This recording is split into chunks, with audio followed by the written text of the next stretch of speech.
78-year-old Evelyn Thomas gently rocked in her old wooden chair, the comforting creak a familiar sound that had accompanied her for as long as she could recall.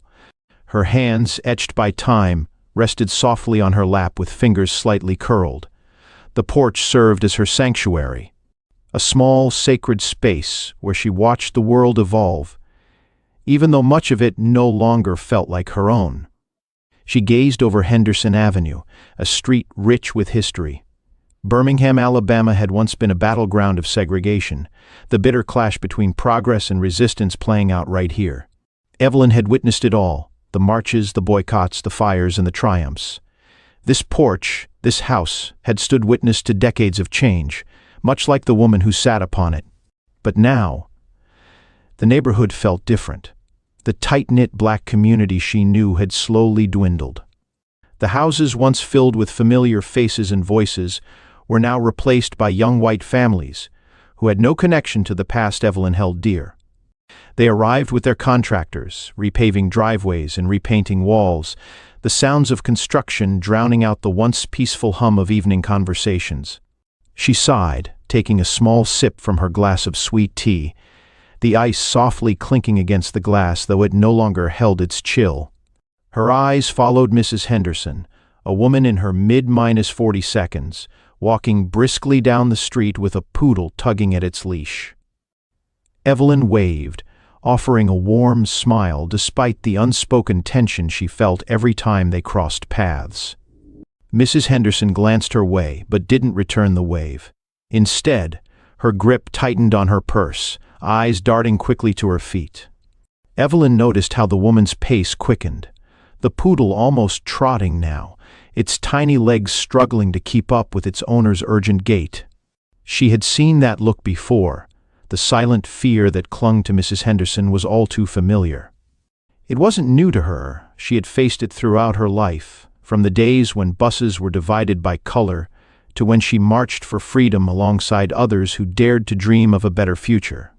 She recognized the shift in Mrs. Henderson's body language, the subtle clutching of a purse, the sidelong glances, always wary, always unsure. Shaking her head slightly, she pushed the thought aside. "A lifetime of that," she whispered to herself. "Can't let it get to me now." Evelyn's eyes shifted back to the street. She noticed the homes, newer, freshly painted, gardens tended with meticulous care. Her house, a little worn from time, stood in contrast to the polished suburban glow. The paint was peeling in some spots, and the flower beds, though lovingly maintained, couldn't compete with the professional landscaping surrounding them. As she watched the slow comings and goings of her new neighbors, her mind drifted back to days when the street bustled with children laughing and playing in front yards, the scent of barbecue filling the air on summer weekends. Henderson Avenue had been a community, a place where people looked out for one another.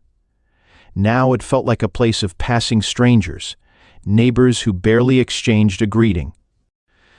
Suddenly, the sharp, jarring wail of police sirens sliced through the peaceful afternoon. Evelyn's heart jumped. The sirens were too close, far too close. She sat up straighter in her chair, peering down the street as two police cruisers sped past her home, their lights flashing violently before screeching to a stop just 3 houses down. Her heart pounded in her chest as she watched the scene unfold. What could possibly have happened? Her mind raced with possibilities. Evelyn's gaze followed the officers as they exited their vehicles, their postures rigid and commanding. Mrs. Henderson was standing in her front yard, pointing animatedly in Evelyn's direction. Evelyn's pulse quickened.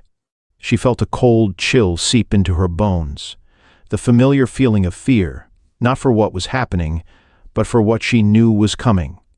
The officers began walking purposefully toward her house, their hands hovering dangerously close to their holsters. The moment felt surreal.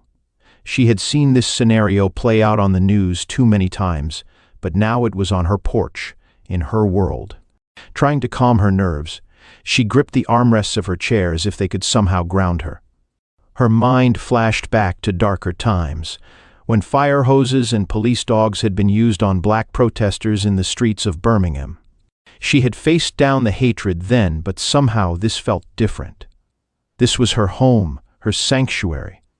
The officers climbed the steps to her porch, their faces stern. The lead officer, a tall, burly man with sharp, cold blue eyes, looked down at her. "Ma'am," he began, his voice flat and unyielding, "we've had reports of suspicious activity in the area. We need to ask you some questions." Evelyn felt her chest tighten as the officer's words echoed in her ears. Suspicious activity. She had done nothing but sit quietly on her porch. The absurdity of it all made her stomach turn, but she knew better than to argue. "Suspicious activity?" she repeated slowly, her voice steady though her hands trembled slightly. "Officer, I've been right here all afternoon." The female officer, standing behind the lead, took a cautious step forward. She seemed younger, perhaps less jaded. "A resident reported someone matching your description walking around the neighborhood looking into windows," she said, her tone softer but no less accusatory. Evelyn's eyebrows furrowed in disbelief. "Looking into windows," she repeated incredulously. "I've lived here for over 50 years. I have no reason to look into anyone's windows." Her voice was calm, but inside, a storm was brewing. She had seen enough of this world to know how things could escalate quickly. Her age, her dignity, none of that would matter if these officers decided she was guilty before she could even defend herself. As the silence stretched between them, she could see neighbors beginning to peer from behind their curtains, some stepping out onto their porches to witness the unfolding drama. The tension in the air was thick and palpable. "Ma'am, we just need to ask you a few questions," the lead officer insisted, his voice carrying a faint edge of impatience. Evelyn stared at them, her mind racing. She knew what this was. She knew the layers beneath the surface. In that moment, the weight of a lifetime of similar experiences bore down on her. But this time, something was different. This time, they weren't going to let her quietly slip back into her chair without demanding more from her, more than she had ever been willing to give. She would not let them take away her dignity, not on her own porch. Evelyn's gaze never wavered as she looked into the eyes of the lead officer, a man who clearly carried authority like a weapon. He towered over her, his stance stiff and intimidating, his cold blue eyes scanning her like she was already guilty of some crime. "I've lived here for over 50 years, Evelyn repeated, her voice calm yet filled with the quiet weight of her years. "I don't know what suspicious activity you're talking about, but I've been sitting right here all afternoon." The officer didn't blink. His mouth tightened, impatience evident in the slight twitch at the corner of his lips. The badge on his chest gleamed in the fading sunlight, catching her eye. He took a step closer, his boots heavy on the wooden porch, and Evelyn felt a shiver run through her, though she refused to show it. The younger female officer, standing just behind him, stepped forward hesitantly. There was something different in her eyes, less hardness, maybe a flicker of doubt. Her hand, though close to her holster, rested more loosely. "We received a report," she began, her voice quieter than the lead officer's, "about someone matching your description, walking around the neighborhood, looking into windows." Evelyn blinked at the absurdity of the accusation, a humorless chuckle slipping from her lips. "Young lady, at my age, I'm lucky to make it from the chair to the kitchen. I've been sitting here on this porch since after lunch." The lead officer's posture stiffened. He didn't care about her words, nor did he seem interested in the truth. To him, she was already a problem that needed solving. He wasn't here to listen, he was here to act. And that realization sent a spike of anger through Evelyn's chest. The tension between them thickened, and though Evelyn's words were calm, there was a quiet strength behind them that challenged the authority the officers clung to so desperately. "I've been sitting here," she repeated firmly, "on my porch, that's it." But the lead officer wasn't convinced. His patience was wearing thin, and his tone hardened with each passing second. "We can do this the easy way or the hard way," he said, his voice low and dangerous. "Show us your ID, or we'll have to take you in for obstruction." The words stung, not just for their intent, but for the insult they carried. Obstruction of justice? For sitting on her own porch? For being accused, without a shred of evidence, of peeking into windows like a criminal? The absurdity of it all swirled inside her, fueling the quiet storm that now brewed in her chest. Evelyn's hands trembled slightly, but not from fear. No, it wasn't fear anymore. It was indignation. It was the burning sense of injustice she had felt so many times before in her life, but had thought, hoped, might finally be behind her. She looked out across the street, seeing movement from the corners of her vision. Neighbors were starting to gather, drawn by the flashing lights and the raised voices. Some peered out from behind curtains, others stood cautiously on their own porches, arms crossed, watching the confrontation unfold. It was as if time had slowed down for everyone except her, as if they were watching her fate play out in real time, waiting to see which way the tide would turn. Her thoughts turned briefly to her son, Derek. A flash of him in the courtroom entered her mind, his sharp intellect and unwavering moral compass earning him respect as one of Birmingham's most celebrated judges. She had raised him to stand firm in the face of injustice, to fight when fighting was the only option. And now here she was, needing that strength for herself. "I don't carry my ID to sit on my own porch," she replied, her voice calm but laced with steel. "If you have more questions, you can ask them right here." The lead officer's face darkened. He was used to compliance, and Evelyn's refusal to bend to his will irritated him. He leaned in, making his imposing presence even more pronounced, and Evelyn could feel the heat of his frustration simmering just beneath the surface. "We've had reports," he said slowly, as if talking to a child. "You match the description of someone walking around, looking into houses. If you don't cooperate, we'll take you in." Evelyn lifted her chin. She wasn't about to let this man, this stranger, this officer who had no idea who she was or what she had endured, dictate her truth. She had seen men like him before, men who thought their power made them untouchable, and she knew that standing her ground was the only option left. She wouldn't give him the satisfaction of seeing her crumble.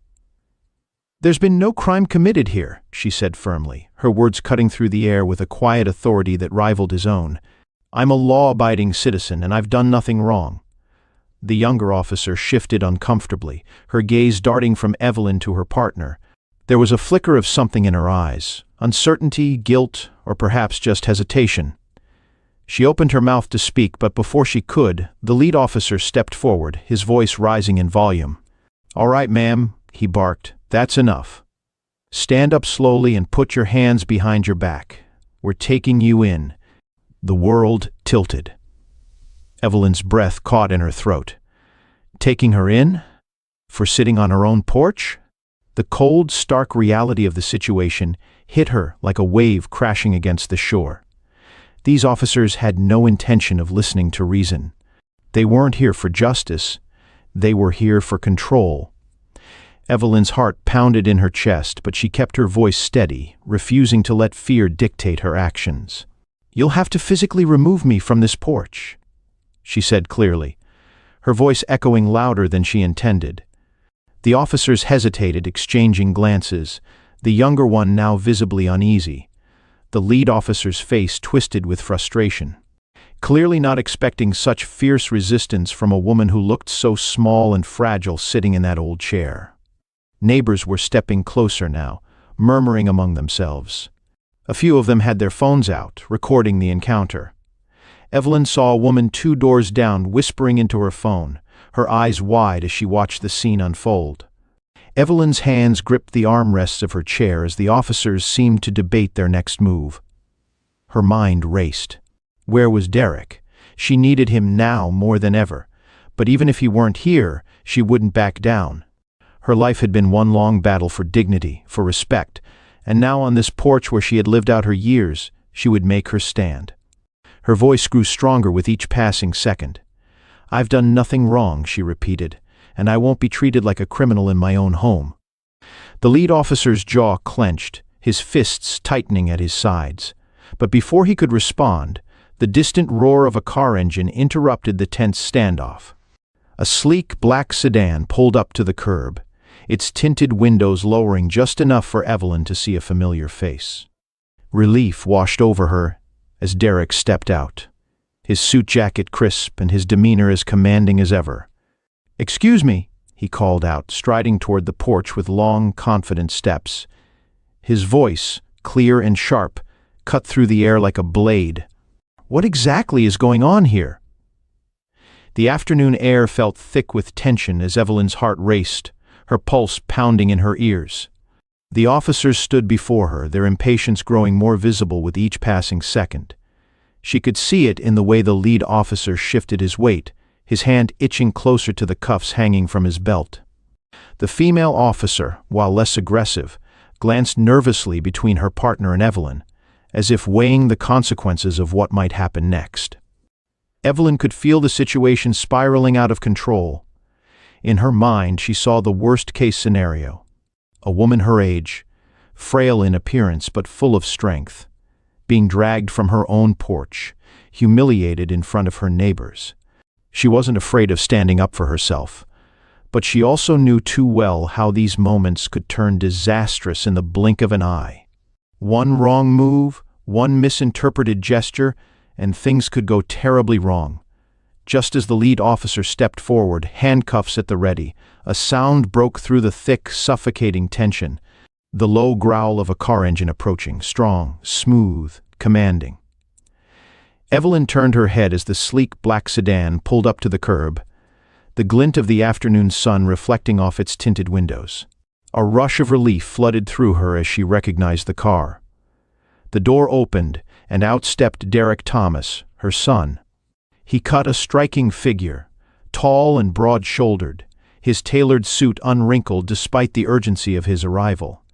His face, calm and resolute, seemed to radiate authority without a single word, the kind of authority that made people listen, made them stop. Evelyn watched as Derek strode toward them with purpose, his movements deliberate, his jaw set. The officers, so focused on her a moment ago, faltered slightly, their postures stiffening. They exchanged uneasy glances, sensing that the game had changed in an instant. "What's going on here?" Derek's voice sliced through the thick tension, cold and sharp. His eyes swept over the scene, taking in the officers, the flashing lights, the crowd of onlookers, and finally his mother, sitting rigidly in her chair. His calm expression belied the fury that simmered beneath the surface, a fury born of seeing his mother, his world, treated like a common criminal. The lead officer, visibly flustered, turned to face Derek, clearly unaware of who had just entered the situation. "Sir, this is a police matter," he said gruffly, though there was a crack in his voice, the confidence he had shown earlier faltering. Derek's eyes narrowed, his jaw clenched as he stepped even closer, closing the space between them. "I'm Judge Derek Thomas," he said, his voice low but seething with authority. "And this woman," he motioned toward Evelyn with a small, sharp gesture, "is my mother." The officers froze. It was as if the air had been sucked from the street. The weight of their mistake hit them like a freight train. Color drained from their faces as they suddenly realized who they were dealing with. Derek Thomas wasn't just any man, he was a judge, one of the most respected in Birmingham. And the woman they were about to handcuff? His mother. For a moment, the lead officer seemed at a loss for words. His mouth opened and closed as though trying to grasp at an explanation, but none came. Behind him, the younger female officer stepped back, her eyes widening in disbelief at the turn of events. Derek didn't wait for them to gather their thoughts. His eyes, dark and unyielding, fixed on the lead officer. "You'd better have a good explanation," he said, his voice now a sharp blade cutting through the silence, "for why you're harassing an elderly woman on her own property." The officer's earlier bravado had vanished, replaced by a nervous energy that had them shifting uncomfortably under Derek's scrutiny. The lead officer stammered, clearly rattled. Judge Thomas, we didn't realize." "You didn't realize?" Derek's voice was ice, his anger barely contained as he took another step forward. His words were deliberate, heavy with the weight of his position.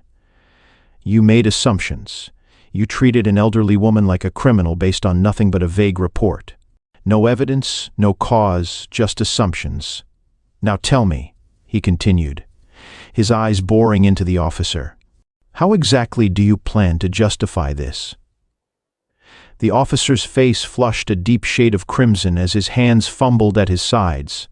His earlier confidence had crumbled, and it was clear he had lost control of the situation.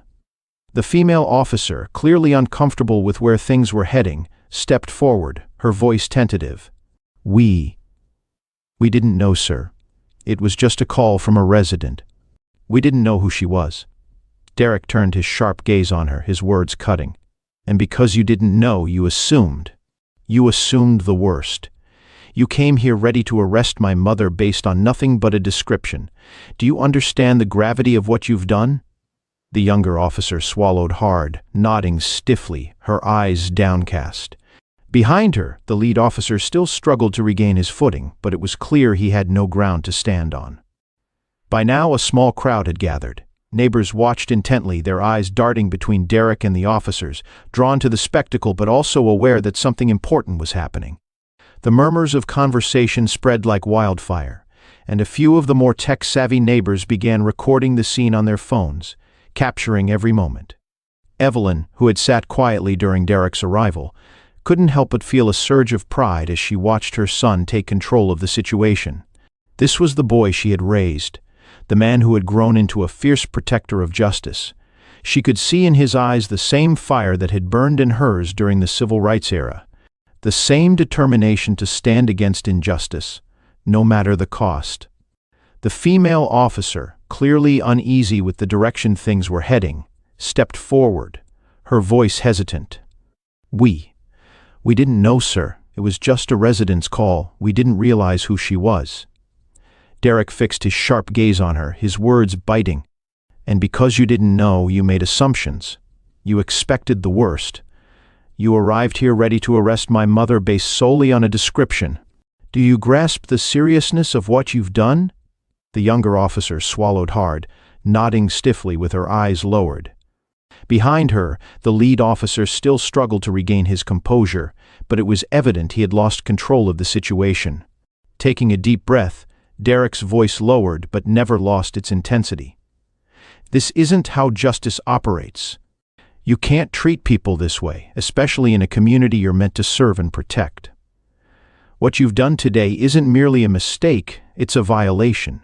The lead officer, now thoroughly deflated, stammered, We apologize, Judge Thomas. We didn't intend. You didn't intend, Derek interrupted, his voice colder than before. But you did, and now you'll face the consequences. The officers, thoroughly chastened, mumbled apologies before turning back toward their cruisers.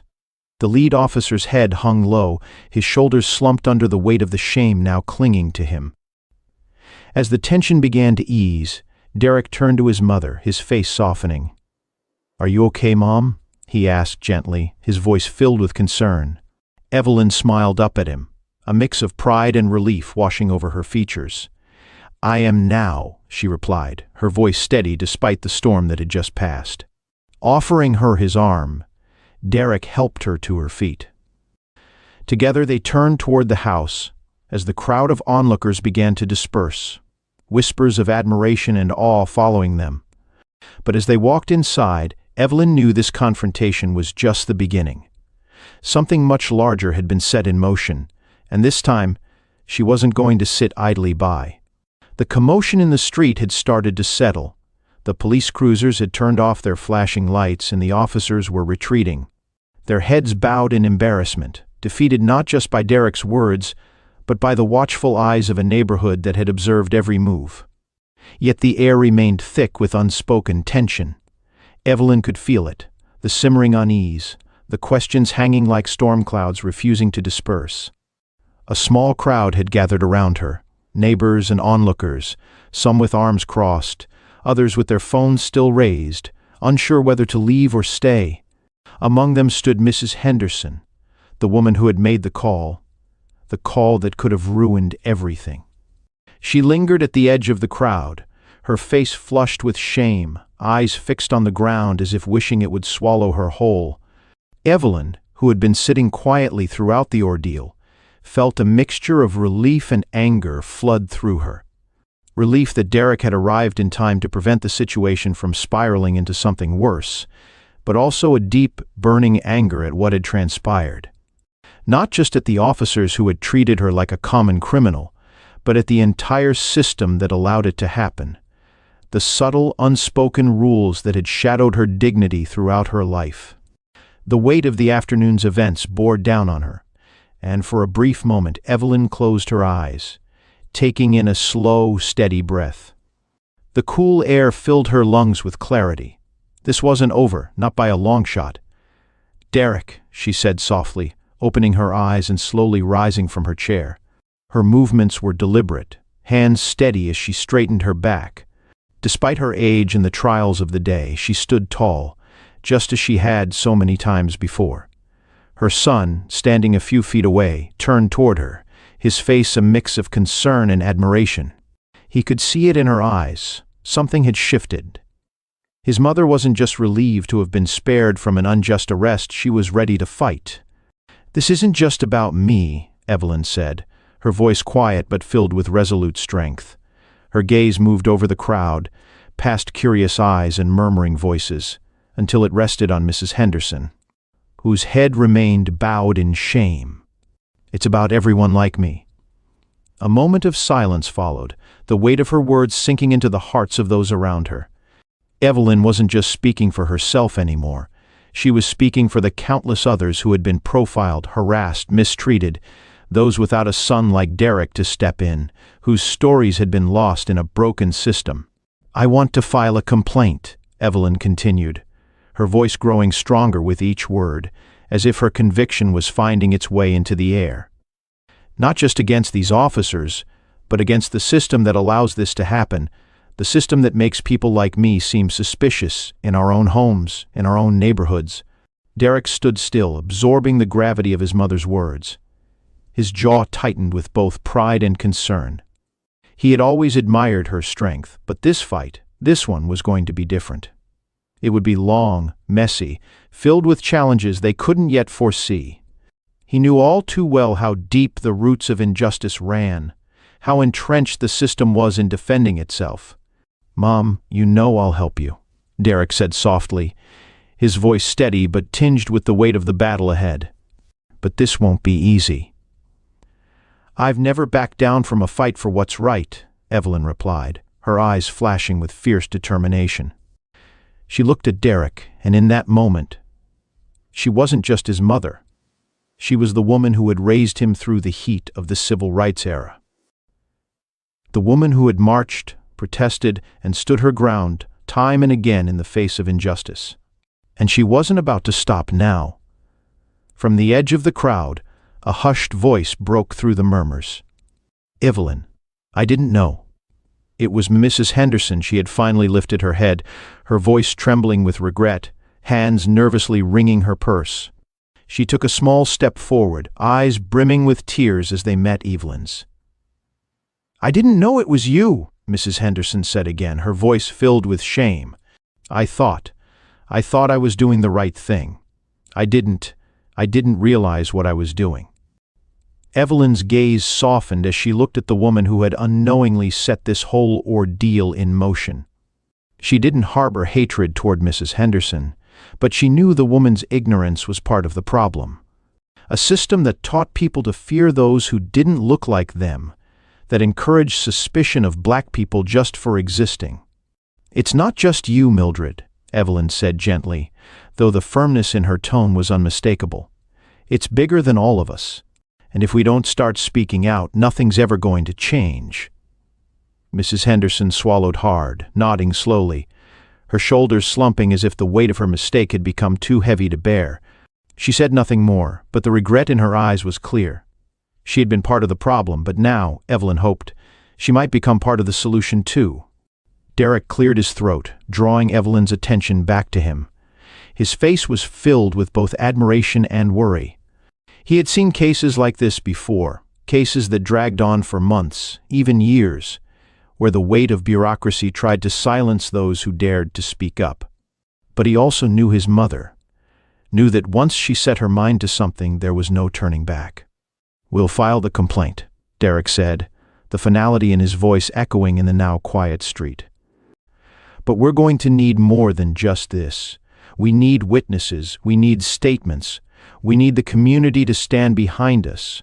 Evelyn nodded, her eyes scanning the faces of the neighbors gathered around. Some looked uncertain, others still hesitant. But there were those, like the younger families who had witnessed the injustice firsthand, who nodded in silent agreement.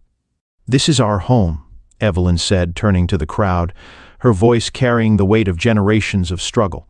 "We deserve to feel safe here. I deserve to feel safe here. And I won't stop until that's true for all of us." The crowd seemed to hold its breath, awaiting the next step, the movement that was about to begin. This wasn't just about one afternoon on a porch. It was about everything that had led up to this moment. The years of quiet indignities, whispered fears, unspoken assumptions that had been allowed to fester unchecked. Evelyn wasn't just taking a stand for herself. She was standing for her neighbors, her community, for every person who had ever felt less than in their own skin. And as Derek stood beside her, feeling the weight of the fight about to unfold, he knew this was just the beginning. Evelyn's decision to file a formal complaint against the police department rippled through the community like a stone cast into a still pond. What had started as a confrontation on her porch quickly grew into something larger, something more significant than anyone had anticipated. The quiet streets of her neighborhood became the epicenter of a conversation that no one could ignore. Within days, Evelyn's story was picked up by the local news. The headline read, "Elderly woman files complaint against Birmingham police. Judge's mother cites racial profiling." It was impossible to escape. Her face, aged, strong, resolute, was plastered across every television in the city, and soon after it reached state news. People were talking, and the conversation wasn't always kind. While many rallied behind Evelyn, inspired by her courage to stand against injustice, others saw her as a traitor. The letters started coming soon after. Thin white envelopes slipped through her mail slot, some with kind words of support, others filled with venomous threats. "Keep your mouth shut or else. You're putting good officers in danger. You're ruining this community." She stared at the threatening notes in disbelief, her heart heavy but unyielding. She had expected pushback, but the hostility burned through her, stinging more than she cared to admit. Even when she stepped onto her porch, the place that had once been her sanctuary, she could feel eyes on her, cold, accusing, hostile. Neighbors who had once greeted her with polite smiles now turned their heads, muttering under their breath. It was painful, yes, but not enough to make her back down. Across town, Officer Maria Santos sat at her desk, staring blankly at the report she was supposed to file. Her hands hovered over the keyboard, but her mind was elsewhere, back on Evelyn Thomas's porch. The memory of that day clung to her like a weight she couldn't shake. She had followed protocol, hadn't she? And yet, something had felt deeply wrong. Maria had joined the police force to make a difference, to help people. But standing there, watching her partner threaten an elderly woman who had done nothing wrong, she felt something crack inside her. It had taken everything not to speak up that day, but now the silence was eating at her. She knew what had happened was wrong. She had seen the racism lingering beneath the surface of their interactions. And not just with Evelyn. There had been other moments, other times when people of color were treated as suspects simply for existing. She had stayed quiet for too long. Her fingers finally moved, but not to finish her report. Instead, she opened a new document, titling it simply, "Incidents of Racial Profiling, Internal Documentation." One by one, she began to type, dates, names, specific encounters. Her stomach churned as she recalled the faces of those who had been profiled, questioned, humiliated without cause. She couldn't stop now. The more she wrote, the more the guilt gnawed at her, but so did a sense of resolve. What she was doing could ruin her career, she knew that. But the alternative was far worse. Staying silent would mean becoming complicit. Still, fear clawed at her. Every time her captain passed by her desk, she minimized the document, heart racing. If anyone discovered what she was doing, her career, everything she had worked for, could be over. But Maria knew one thing for certain: she could no longer stand by and watch. Not after what had happened to Evelyn. Meanwhile, Mrs. Henderson grappled with her own guilt. Days had passed since the incident, and the weight of her actions pressed down on her chest like a heavy stone. She had made the call that set everything in motion, pointing the officers in Evelyn's direction, assuming the worst of her neighbor. And now she couldn't sleep. At first, she tried to justify it to herself. There had been break-ins recently, after all. But deep down, Mrs. Henderson knew the truth. She had made a snap judgment about Evelyn because of the color of her skin. She had been afraid, and she let that fear dictate her actions. Now the shame was suffocating. After days of agonizing over what to do, Mrs. Henderson finally picked up the phone. She didn't know if Evelyn would want to speak to her, but she had to try. Her hands shook as she dialed the number, the ringing on the other end seeming to stretch into eternity. When Evelyn finally answered, her voice was calm but guarded. "Hello? Evelyn, it's Mildred Henderson," Mrs. Henderson stammered, her throat tightening as she searched for words. I don't know how to say this, but I'm so sorry. I didn't know it was you. I didn't know what I was doing. I thought I was keeping the neighborhood safe, but I see now. I was wrong." There was a long pause on the other end, and for a moment Mrs. Henderson thought Evelyn might hang up. But instead, Evelyn spoke softly but firmly. "Meet me on my porch tomorrow," Evelyn said. "We need to talk."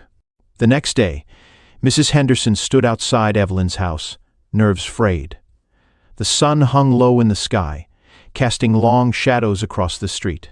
She clutched her purse, unsure how to approach this conversation. When Evelyn finally emerged, her face was impassive, eyes calm but searching. Their first conversation was strained. Mrs. Henderson apologized profusely, her voice shaky as she tried to explain herself. But her words fell flat against the reality of what had happened. Evelyn listened quietly, letting her speak. But her silence wasn't an endorsement of what Mrs. Henderson had done. It was a silence born of years of similar experiences, of knowing how deep the problem went. "You didn't see me, Mildred," Evelyn finally said, her voice even but heavy with meaning. "You saw what you were afraid of." Mrs. Henderson nodded, tears slipping down her cheeks. "I know," she whispered, her voice thick with regret. I've never felt this kind of shame before." "I'm not angry at you," Evelyn continued, her gaze softening, "but I'm angry at a world that taught you to see me as a threat. That's the world we need to change." From that conversation, something unexpected began to grow, a bridge of understanding neither woman had anticipated. It wasn't easy, and it wasn't immediate. Their bond didn't form overnight. But over the following weeks, Mrs. Henderson and Evelyn began to meet regularly. They shared tea on the porch, their conversations starting with awkward pauses but slowly transforming into something more meaningful. They talked about their lives, their fears, their experiences. Evelyn shared stories from the civil rights movement, stories that stunned Mrs. Henderson into silence, making her question everything she thought she knew about her own privilege and assumptions. In turn, Mrs. Henderson shared her own insecurities, the ways she had been conditioned to fear those who looked different from her. In time, an unlikely friendship emerged from the ashes of the incident. They didn't always agree, and there were still moments of tension, but both women found something important in each other: growth, understanding, forgiveness. In their quiet, shared moments, they began to see that the road to change wasn't just about protests and headlines. It was about human connection, about one conversation at a time. The ripple effect of Evelyn's stand stretched far beyond her neighborhood. Conversations about police reform ignited all over Birmingham, fueled in part by the media attention surrounding her case. Some city officials supported her efforts, calling for increased oversight and transparency, while others resisted, claiming she was stirring unnecessary trouble. But for Evelyn, the fight had only just begun. This wasn't about one moment on her porch. It was about challenging a system that had been broken for far too long. And with each passing day, she became more convinced she wasn't just fighting for herself. She was fighting for every person who had ever been told they didn't belong. And she wasn't backing down. Evelyn's case was gaining momentum.